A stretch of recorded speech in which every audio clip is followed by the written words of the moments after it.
আজ এমন একটি গানের নাম করবো যে গানটি 80% লোক শোনেনি, সিরিয়াসলি শোনেনি।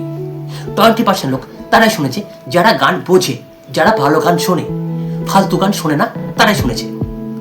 ওকে, গানটি খুব খুব খুব খুব খুব romantic, melodious, awesome ambience, environment, atmosphere তৈরি করবে। যখন শুনবে অন্য জগতে চলে যাবে। জিএফ বিএফ হলে তো কথাই নেই, আলাদা একটা ব্যাপার চলে আসবে আবহাওয়ার মধ্যে, পরিবেশের মধ্যে। দুর্দান্ত। বৃষ্টির দিনে কাপলরা শুনলে অন্য জগতে চলে যাবে, সিরিয়াসলি বলছি, অন্য জগতে চলে যাবে। এত সুন্দর গান। গানটি অনেক পুরোনো গান। যে গানটির কথা বলছি এটা একটা অ্যালবামে ব্যবহৃত হয়েছে, অ্যালবামের গান। যদিও এই গানটি রাজেশ খান্না লিপে কিশোর কুমারের কণ্ঠে হিন্দি সিনেমায় গাওয়া হয়েছে, মানে হিন্দি সিনেমার একটা হিন্দির একটা ভার্সনও রয়েছে, এটা বাংলা ভার্সন। সুরটাও এক, গায়ক গায়িকা আলাদা। ওখানে গায়ক গিয়েছে, এখানে গায়িকা একটা গায়িকা গিয়েছে, এটাই পার্থক্য। কথাগুলো ডিফারেন্ট, আলাদা। যে সুর দিয়েছেন তিনি সেম।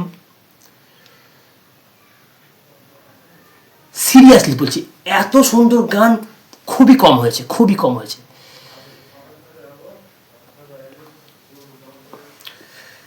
দুর্গাপুজো প্যান্ডেলে এই গানটা খুব বাজে। শুধু দুর্গাপুজো নয়, একটু যারা মানে ভালো ভালো পুজো প্যান্ডেলে এই গান, এই ধরনের গান খুব বাজে। এই গানটাও বাজে। ওকে, তো এবার বলি, গানটি যে অ্যালবামটায় ব্যবহৃত রয়েছে সেই অ্যালবামটার নাম হচ্ছে আলোর পথযাত্রী। ওকে, সুর দিয়েছেন বিখ্যাত সুরকার সলিল চৌধুরী। গানটি গেয়েছেন বাংলায়, তার নাম হচ্ছে সলিল চৌধুরীর কন্যা অন্তরা চৌধুরী। অনেকে হয়তো অন্তরা চৌধুরীর নাম শোনোনি, যদিও খুব একটা ফেমাস নন তিনি, কিন্তু এই গানটা খুবই ভালো গেয়েছেন তিনি। কতগুলো গান ওনারও ভালো আছে, কিন্তু এই গানটা তার মধ্যেও পড়ে। সলিল চৌধুরী তো বিখ্যাত সুরকার, নাম হয়তো শুনে থাকবে, আমি জানি না শুনেছো কিনা।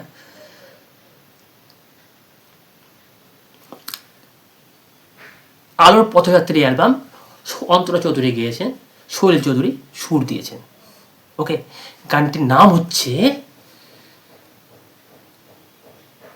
আমি তোমারই জন্যে সুর, তাল আর গান বেঁধেছি। এই গানটি যেটা হিন্দিতে ব্যবহৃত হয়েছে, সেই গানটি হচ্ছে मैंने तेरे लिए ही सात रंग के सपने चुने। এটা হয়তো শুনে থাকবে, কিন্তু এই ভার্সনটা, বাংলা ভার্সনটা অনেকে শোনেনি।